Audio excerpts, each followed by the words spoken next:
ለዚህ የቤተ ክርስቲያን መጋቢ ስለሆነ ለጢሞቴዎስ እቅድ አውጥቶ እንዲንቀሳቀስ ጳውሎስ ይመክራል። እቅድ ማለት አንድ ጤናማ ሰው ግብ ለመድረስ የሚወስደው እርምጃ ማለት ነው። እቅድ ማለት አንድ ጤናማ ሰው ለምሳሌ በመንዳው ቢጠይቃችሁ የሚመጣ ዓመት እቅድ ምንድነው? የሚመጣ ዓመት እቅድ ምንድነው ብዬ ቢጠይቃችሁ እቅድ ሊኖራችሁ ይችላል። ቤተ ክርስቲያን እቅድ አላት። ቤተሰብ እቅድ አላቸው። ባልና ሚስት የጋራ እቅድ አላቸው። ወጣቶች እቅዳችሁ ምንድነው? እቅድ ማለት ግብ ለመድረስ አንድ ጤናማ አእምሮ ያለ ሰው የሚያደርግ የሚወስን ውሳኔ ነው። እቅድ የተጀመረውን ማንኛውንም ነገር ለመድረስ የሚሮጥበት መንገድ ነው። ለዚህ ጳውሎስ ጢሞቴዎስ በሩጫው ላይ ሰነፍ እንዳይሆን በማስጠንቀቅ ምክርን ይሰጣል። ወዳጆቼ ላሳያችሁ፣ በቁጥር 4 ላይ እንዲህ የሚል ቃል ላሳያችሁ። እውነትንም ከመስማት ጆሮዎቻቸውን ይመልሳሉ፣ ወደ ተረትም ምን ይሆናሉ? ፈቀቅ ይላሉ ይልና አንተ ግን ነገርን ሁሉ በልክ አድርግ፣ መከራን ተቀበል፣ የወንጌል ሰባኪነትን ምን ያድርግ? ስራ አድርግ። እቅድ ወንጌልን መስበክ ይሁን። እቅድ ጤናማ ሰው ዓላማውን ሊያሳካ እግዚአብሔር ያየውን ለማየት የሚሮጥበት ጎዳና ማለት ነው። ሰው እቅድ ከሌለ ትርፋማ አይሆንም። ስለሚሰራቸው ስራዎች ሁሉ ዋጋ እንዳለ ውጤቱን እያሰበ ነው የሚሰራው። ብዙዎች ነጋዴዎች ስለሆናችሁ ለእናንተ በሚገባ በቀላል ቋንቋ ቢጠይቅ ትርፍ የሌለውን ንግድ ትነግዳላችሁ? አታውሩ? እንዴት ትነግዳላችሁ? ለምን? ትርፍ ከሌለ ትርፉንም ኪሳራውንም አመዛዝናችሁ ታያላችሁ። ያገኘው ትርፍ ምንድን ነው? ያጣውትስ ምንድን ነው? የእናንተን ዋናውን የሚታጡበትን ንግድ አትነግዱ። መንፈሳዊ ነገርም እንደሱ ነው።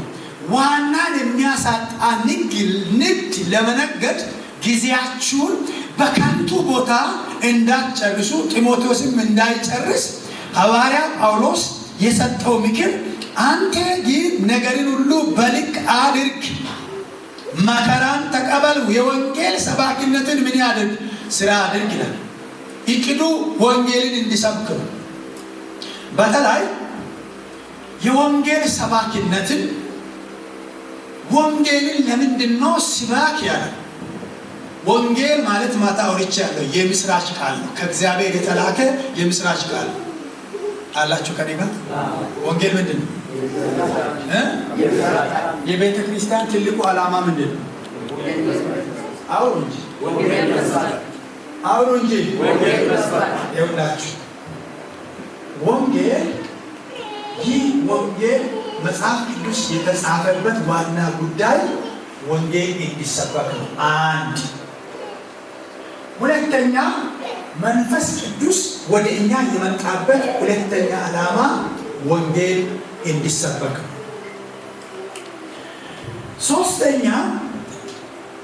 ሶስተኛ ክርስቶስ በመስቀል ላይ የተሰቀለበት ምክንያት ወንጌል እንዲሰበክ ነው። አራተኛ ቤተ ክርስቲያን የተተከለችበት ቤተ ክርስቲያን እዚህ የተተከለችበት ዓላማ ወንጌል እንዲሰበክ ነው። እናንተ ክርስቲያኖች የሆናችሁበት ዋና ዓላማ ወንጌልን እንድትሰብኩ ነው። ወደ ዓለም ሁሉ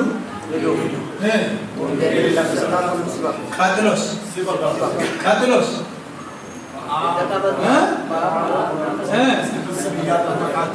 እያጠመቃችኋቸው አላስቀራችሁ?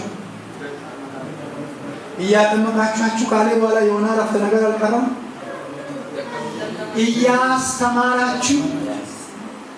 እያስተማራችሁ ቤተ ክርስቲያን ውስጥ ሰው የእግዚአብሔርን ቃል ካልተማረ ጭፍን ያሳደጉ ሰዎች ይበዛሉ፣ ዱርዬዎች ይበዛሉ። አሁን ጥቅስ የሚያውቁ ዱርዬዎች አሉ ቤተ ክርስቲያን ውስጥ።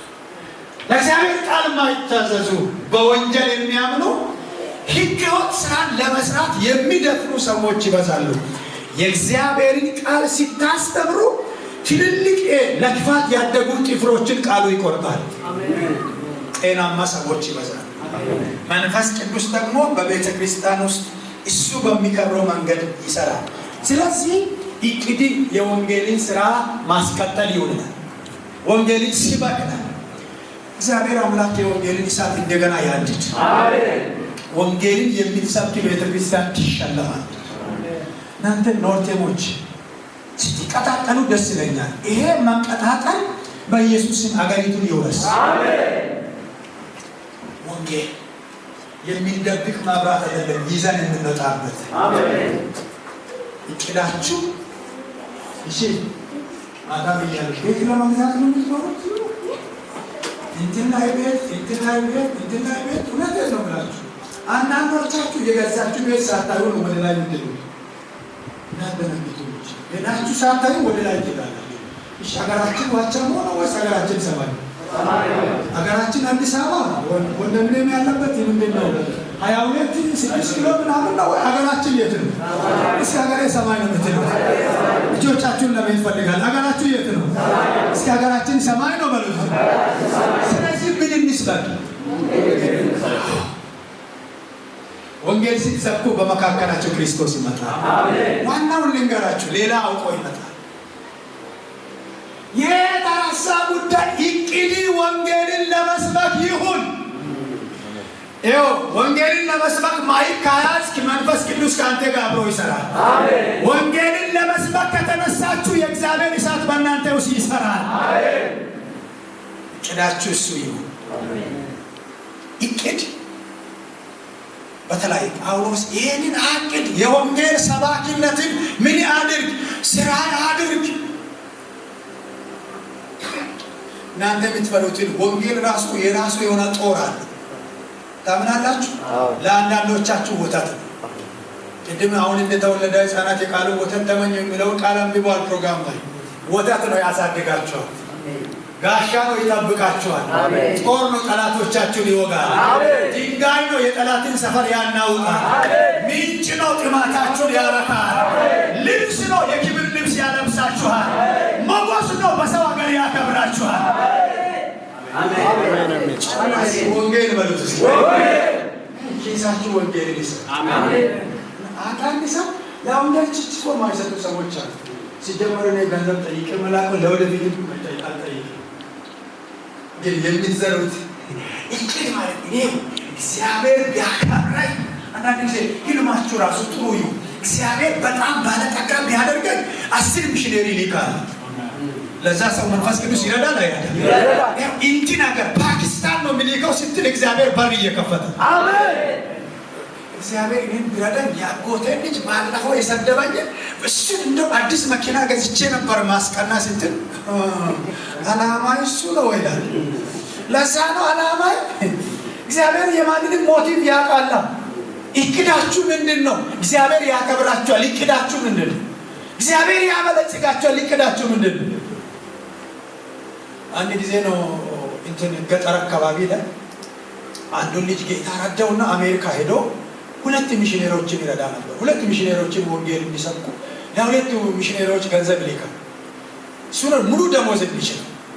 እንደው እግዚአብሔር በምትረዱበት ወንበር ያስቀምጣል። አሜን። ወንጌልን በሚሰሩበት ወንበር አሜን። ከዛ እየላከ ቤተሰብ ተቆጥተው እነዚህን ሁለቱንም ልጆች እስከ መቼ ነው የሚትረዳ ብለው ጠየቁት። ደሞዝ አንተ እየላክ ነው ለሁሉ ጊዜ የሚሰሩት፣ ለምንድን ነው የምትረዳ አሉት። አይኑ የተከፈተለት ልጅ ስለሆነ እግዚአብሔር እኔን መርዳት እስካላቆመ ድረስ በምድር ላይ በኖርኩበት ዘመን የኔ ኪስ ወንጌል ይሰራል። አሜን አሜን። ለእግዚአብሔር ቤት ስራ ይኸው ትንሽ ነገር ዘርታ ከሆነ 100 እጥፍ ሆኖ ወደ ቤት ይመጣል። ወንጌል ላይ ትኩረት አድርጉ። ሩጫችሁ ለወንጌል ይሁን። አራ ወንጌል ይዞ ወጥቶ ከስሮ የተመለሰ የለም። ወንጌል ይዞ ወጥቶ ለወንጌል ብሎ ወጥቶ አላመንክም እንጂ ሰባት አባት በማያውቀው በዚህ ምድር እንደዚህ እንድትነግር እኮ በዲፕሎማሲ መንገድ ተጻጽፎ አይደለም፣ ወይም የሆነ ስኮላርሺፕ አገኝታ አይደለም፣ በሰፈራ መልክ አይደለም፣ ከመንግስት ጋር የሆነ ግንኙነት ተደርጎ አይደለም። በዚህ ቃል ነው በር የተከፈተልን። በዚህ ቃል ነው ባጀት የተከፈተልን። በዚህ ቃል ነው እኛ የከበር ነው። የእኛ ክብር ቃል ነው። ታምናላችሁ? ይህንን ለያዙት አሁንም አይዘጋ። ይህንን ለያዙት አሁንም አይዘጋ። የምስራች በዚህ የተከፈተው በሰው አይዘጋም። በሰው ቶታል አይዘጋም። አይዘጋም።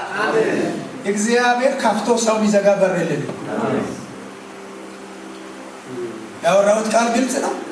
እግዚአብሔር ከፍቶ ሰው የሚዘጋ በር የለም።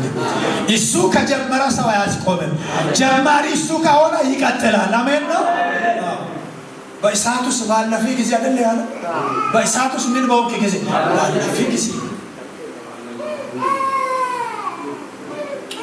እቅድ የሌላቸው ሰዎች መገለጫ ላንሳ። እቅድ የሌላቸው ሰዎች አንድ በዓላማ መንገድ የማይጓዙ ናቸው። በዓላማ መንገድ ዓላማ የላቸው። በቃ ዓላማን በምንም መንገድ ያለ ዓላማ የሚኖሩ ናቸው። ደቡብ አፍሪካ ለምን መጣ ብዬ ቢጠይቅ ለምን መጣ ብዬ ቢጠይቅ ዓላማ ሊኖራችሁ ይችላል። ለምን መጣ? ለምን መጣችሁ? ዓላማችሁ ደግሞ ምንድን ነው? ይሄ ነገር በአእምሯችሁ ላይ ሁል ጊዜ እንደ ጥያቄ ሊነሳ ይገባል። ዓላማዊ ምንድን ነው? እቅድ የሌላ ሰው ዓላማ የለም። እቅድ የሌላ ሰው ሁለተኛ ደግሞ ህልም የለው። ያለ ህልም የሚኖር ነው። እቅድ የሌላ ሰው ህልም የለው። ቅድም ዘማሪ ሲዘምር ህልምን አየው ብሎ ለአባቱ ሲያወራ መዘምራን እንደሱ ነው የዘመራችሁ። ህልም ያለ ሰው ለህልም ነው የሚኖረው። ማታ አውርቼ ያለው የጲጢፋራ ሚስት ኮቱን እኮ ጎተተች። ህልም ስላለ አልተኛም ማለት እቅድ አለ። እግዚአብሔር ያየው ነገር የትም ቀበቶ አይፈታም። እግዚአብሔር ያየበትን ለመድረስ ነው። ዓላማ ላይ ነው ትኩረት የሚያደርገው። አንዳንድ ጊዜ አሁን የደቡብ አፍሪካ ክርስቲያኖችን ተጠራጠሩ፣ ፈራሉ። መዝሙር ላይም እንደዚህ የሚሆናለ፣ ዘፈን ላይም እንደዚህ የሚሆናለ። በቃ እንጂ ድግስ ላይ አንዳንድ ጊዜ እንደውም ሰርግ ላይ ጤናማ ያልሆኑ መዝሙሮች አሉ። ጤናማ ያልሆኑ ለጌታ የማያሸት ደግሞ የጌታ ሰው የትም አይገኝም። ዝም አይደለማ፣ ዝም እኮ ነው የትም የሚገኝ። እኔ ከፕሪቶሪያ ኖርስ አብይ ከበረስ ሲመጣ አሁን በእኛ መኪና ውስጥ አንድ ዝም ገብቶ ቢመጣ እኛ ለአገልግሎት የእሱ ዓላማ ምንድን ነው?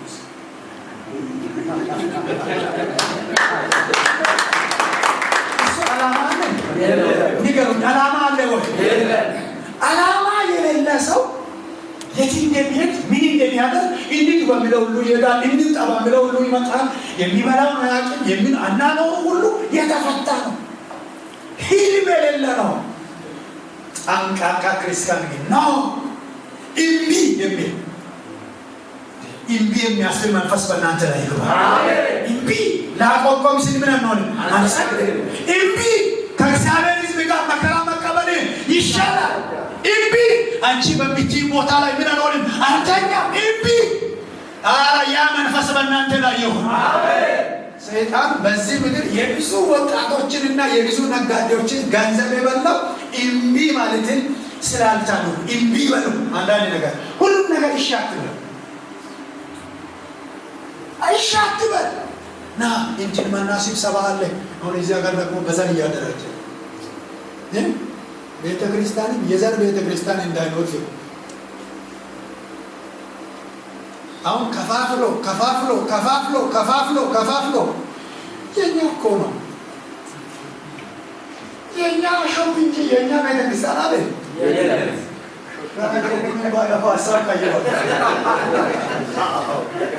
የኛ ቤተክርስቲያን አለ። ቤተክርስቲያን የማን ናት? የክርስቶስ ናት በሉ። የማን ናት? ሰውንም ወደዚህ ቸርች ስትጋብዙ የኛ ቤተሰብም እዚህ በዛ ስለሚል ብላችሁ አትጥሩ። ያ ሰው ያስቸግራል። ከመጣ በነገራችሁ አትጥሩ፣ እሱ አያስፈልግም። እኛ እዚህ ጋር የሚያስፈልገው ክብሩ ነው። የቅድሙ ዳመና መንፈሱ ካለ ማግኘት ነው፣ ሲሞ ያመጣል። ያው አንድ ሰው ከገባ አይወጣም። በቃ የገባ እግር ሁሉ እዚህ የሚቀራበት መንፈስ እዚህ ቤት ነው።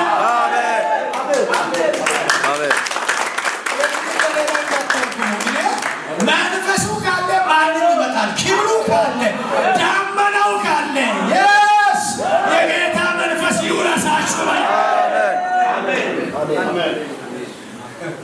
ደግሞ ወንጌል ስትመሰክሩ ቀለል አድርጌ ነው እያወራሁ። ወንጌል ስትመሰክሩ ታሞ ከሆነ ሲፈወስ አለ ብላችሁ አትጭሩ። ሊሞትም ስለሚችል ይችላል።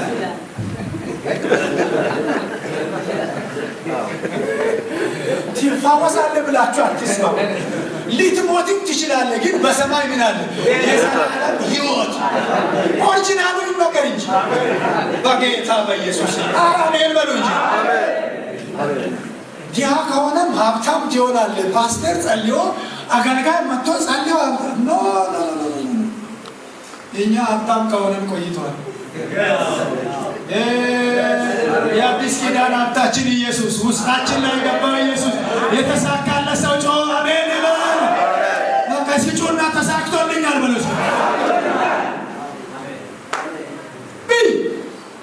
ተራ ነገር ተውት። እከሌ እኮ በቃ እንትን አለው እንትን ተው። ኢየሱስ አለ አንተ ኢየሱስ አለ ወይ? ተሳክቶልሃል። ኢየሱስ አለ ወይ? በሰማይ የዘላለም ሕይወት አለ። ጁጁ አትበል። ስራ ላይ ጠንቀቅ። አላማ አንዳንድ ጊዜ ሚዲያ ቤተሰብ ራሱ ጠዋት ለሳ የሚገቡ ሰዎች አሉ። ያው ኖርማል ነው አብኖርማል ያው ሻት ማለት ኢስቶጋ ማለት ስራ መስራት ጠንቀቅ ማለት አላማ ላይ የድሮ ኪኑ ጠቅላይ ሚኒስትራችን የኛ ትልቁ ጠላት ከሰይጣን ቀጥሎ ያንን እሳቸው ተጠቀሙ እንጂ ድህነት ነው። ድህነትን እኮ አሜን በማለት አይደለም፣ በስራ ነው የሚናባል። አሜን ድህነትን አራግባለሁ ስራ አይራገብ። እሱ እንዳይራገብ በስራ ነው። ሲሰራ ደግሞ መንፈስ ቅዱስ ከጎን ይሆናል። ትንሹን አንስቶ ይባርካል።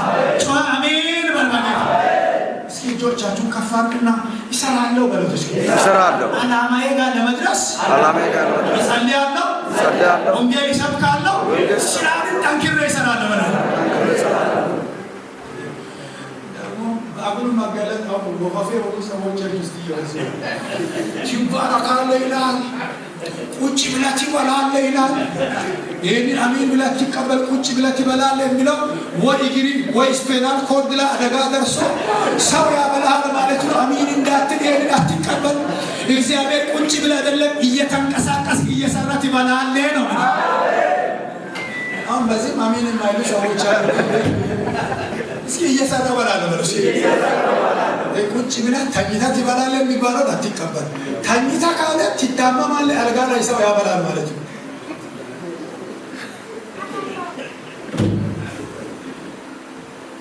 አኮራፋችሁ። ሀሳቤን ሊቀይር ወይ እንደ እግዚአብሔር ቃል ወይስ እንደ እናንተ ሀሳብ? እንደ እግዚአብሔር ቃል።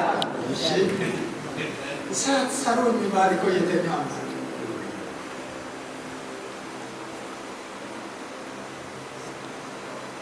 ሰዎች ኮስታቢ ያላችሁ ስለሆነ እሺ። አላማ እቅድ የሌላ ሰው አላማ የለው፣ ህልም የለው። ሁለተኛ ህልም የለው። እስኪ ህልም የለው ማለት እንደ ልብ ነው የሚኖረው። አንዳንድ ጊዜ ፑል ሲጫወት 8 ቁጥር አስገባው ይላል። እዚህ ሀገር 8 ዓመት ሙሉ ካስባል ሳይሰራ 8 አስገባው። 8 ከስራ በኋላ ታስገባለህ። ስራ ጋር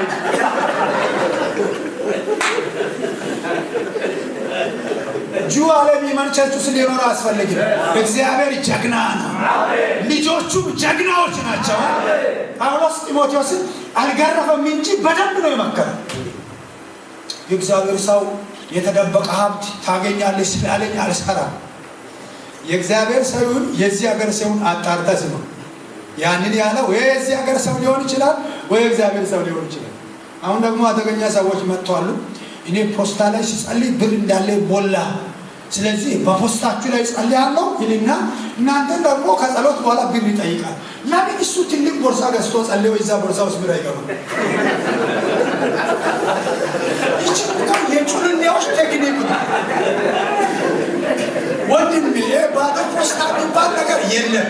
ያንን ቴክኒክና ሙከራ ያችን አርቲፊሻል የሆነን ስራ አንተ ትልቅ ቦርሳ ገዝተህ ሞክር፣ አይሆንም። ይሄ የህዝብን አይምሮ በንግግር ኮሜዲያን ንግግሮችን በመጠቀም ማስጀዘብ ነው። እግዚአብሔር ጀዝባ ልጅ የለም። እግዚአብሔር ጀዝባ አገልጋይ የለም። እግዚአብሔር ሰነፍ ቢመን የለም። እግዚአብሔር ሲራቆት ቢመን የለም። እሱም ይሰራል፣ ልጆቹም ይሰራል።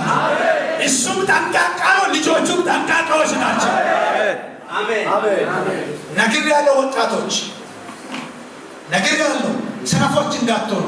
የስራን ጊዜ በስራ ጊዜ አሳልፉ። በስራ ሰዓት በስራ ቦታ ተገኙ። ጠንቃቆች ሁኑ፣ ሰነፎች አትሁኑ። ብዙ ኃላፊነት አለ። ብርቱዎች ሁኑ። የሚጸልዩ የሚሰሩ፣ ለአገልግሎት የምትሮጡ ደግሞ እግዚአብሔር ከእናንተ ጋር አብሮ የሚቆመው ጠንቃቆች ስትሆኑ ነው። እየሰማችሁ? እሺ። ሌላ ደግሞ ሶስተኛ እቅድ የሌላቸው ሰዎች መገለጫ ትጋት የላቸው። አንደኛ ዓላማ የላቸው፣ ሁለተኛ ህልም የላቸው፣ ሶስተኛ ትጋት የላቸው። እስኪ ትጋት የላቸው በሉ።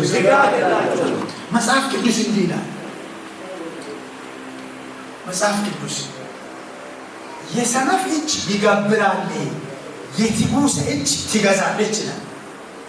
እስኪ ይህንን ቃል በሉ። የሰነፍ እጅ በሉ እስኪ ይገብራል፣ የትጉ ሰው እጅ ይገዛል።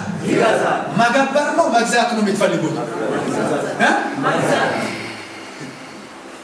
ሰነፍ ያለውንም ያጣል፣ የሚሰራ ግን እየገዛ ይቀጥላል። እየገዛ ትጋት። አሁን ትጋት በሚልበት ጊዜ መትጋት አይችልም። ለጸሎትም ጊዜ የለው። አሁን ቅድምም ብያለሁ፣ በተለይ እዚህ ሀገር ላይ በጸሎት የሚኖሩ ምዕመናን እየበዙ ናቸው። በግሉኮስ እንትና ይጸልልኝ ማኖፍ ጋር እንትና አጸልዩ። ጥሩ ነቢያቶች ካገኛችሁ እውነተኞችን ካገኛችሁ አጸልዩ፣ ግን ሐሰተኞችን አትቀበሉ። ብዙ ችግር ስላለን አትቀበሉ ሐሰተኞችን። አታጸልዩ አላልኩም፣ ግን የእናንተን ፊት እግዚአብሔር ይፈልጋል። ድሮ ትምህርት ቤት ላይ የከለከለ ፍቃድ አሁን ቸርች ውስጥ እንደዚህ ነገር ልክ ጌታ ሆይ ስለ እንትና እኔ ጸልያለሁ ፍቃድ የት ሄዷል? እሱ ስብሰባ ላይ ነው ፍቃድ። ግን ያንን ጌታ ቢቀበል ይመስላችኋል? እነሱ እኮ ነው ፍቃድ እንደማለት እኮ። እግዚአብሔር ያንቺን ፊት ይፈልጋል። ከአንቺ ጋር በግል ሊያወራ፣ ከአንተ ጋር በግል ሊያወራ ይፈልጋል። ትጋት የላቸው። ትጋት ጋር በሚልበት ጊዜ የማይጠቅሙ ናቸው። ለጸሎት ጊዜ መስጠት የማይችሉ ናቸው። ያ ብቻ መደለን እቅድ የሌላቸው ሰዎች ገንዘብ እንኳን መቆጠብ አይችሉም። ቆጥብ በሚልበት ጊዜ አይቆጥብም። አንድ ነገር ሲመጣ ያፈሳል። ለማግኘት ዋጋ እንደከፈላችሁ ለመቆጠብም ጊዜ ውሰዱ እንጂ ለጠቅላላ እውቀት ይችን ነገር ያዙ።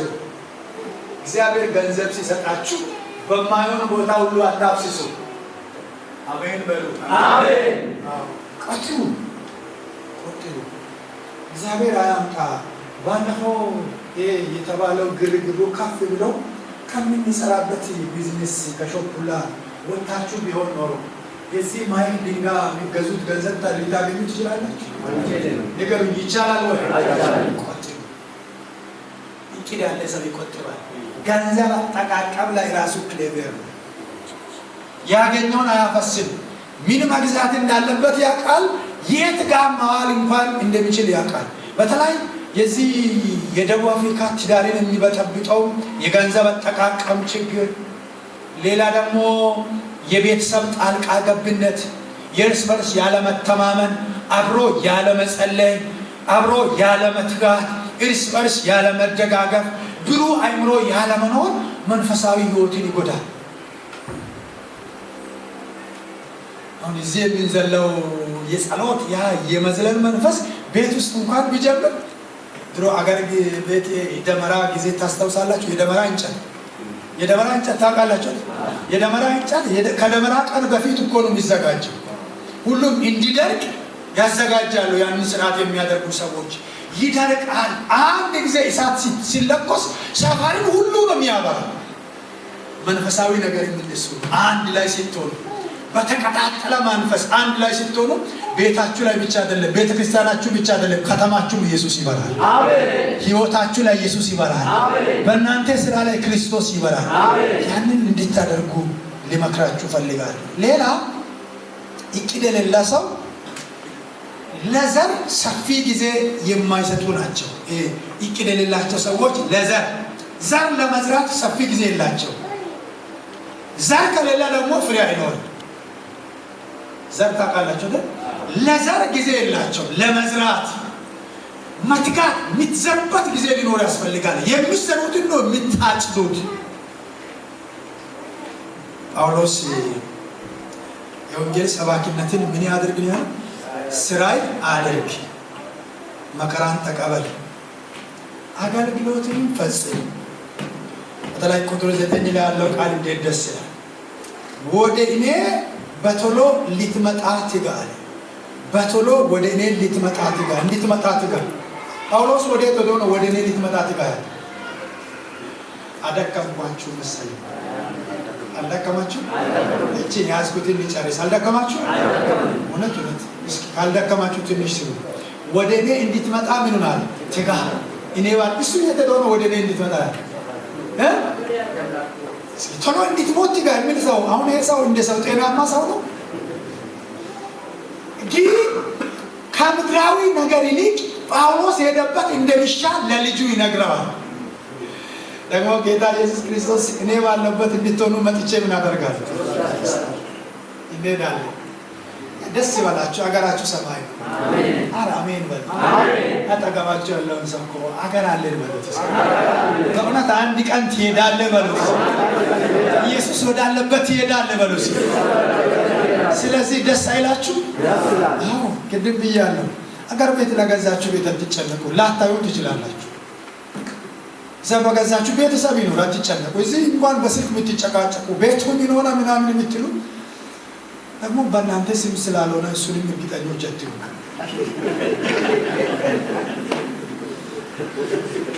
ኢየሱስ ስጋት እስቲ እንዲገባ ተረፈ።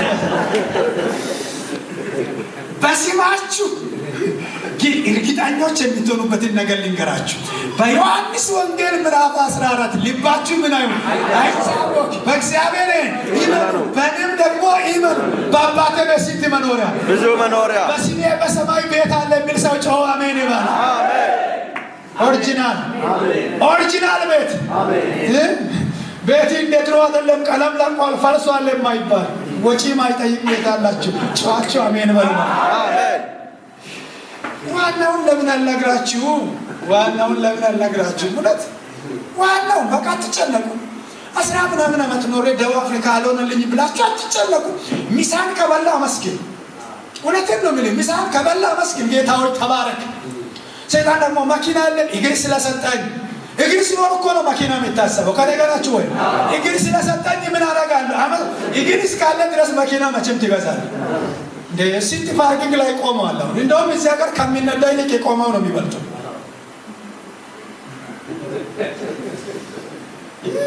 ዋናውን እኮ ስላላወቀን ነው። እግዚአብሔር ሆይ ስለ እግሬ ያመሰግናል። እግሬ ያለ ሰው ነው ስለ መኪና የሚጸለይ ያለ። ዋናውን ነገር ነው እናንተ አምላኬ አለ ጳውሎስ እንደ ባለጠግነቱ መጠን በክብር በክርስቶስ ኢየሱስ በኩል የሚያስፈልጋችሁ ሁሉ አለ። እግዚአብሔር ለእናንተም ይሙላባችሁ። የሚያስፈልጋችሁ አጠገባችሁ ያለው ሰው የምትፈልገውን ሳይሆን በሉት እስኪ። ይሄ ነገር በጣም በክርስትና ብስለትን የሚጠይቅ ነገር ነው። የምትፈልገውን ሳይሆን በሉት እስኪ። የሚያስፈልግህን ጌታ ይስጥ በሉት እስኪ። አሜን። የሚያስፈልጋችሁን እሱ ይስጣችሁ። የምትፈልጉት ነገር ሁሉ ጠቃሚ አይደለም። ባይዘው ዘር ላይ መጠንቀቅ አለባችሁ። ከኔ ጋር ናችሁ? እኔ ጋር ናችሁ? ይደግማለሁ፣ እኔ ጋር ናችሁ? እየሰማችሁ ነው? እግዚአብሔር በክፉ ቀን ይስማችሁ።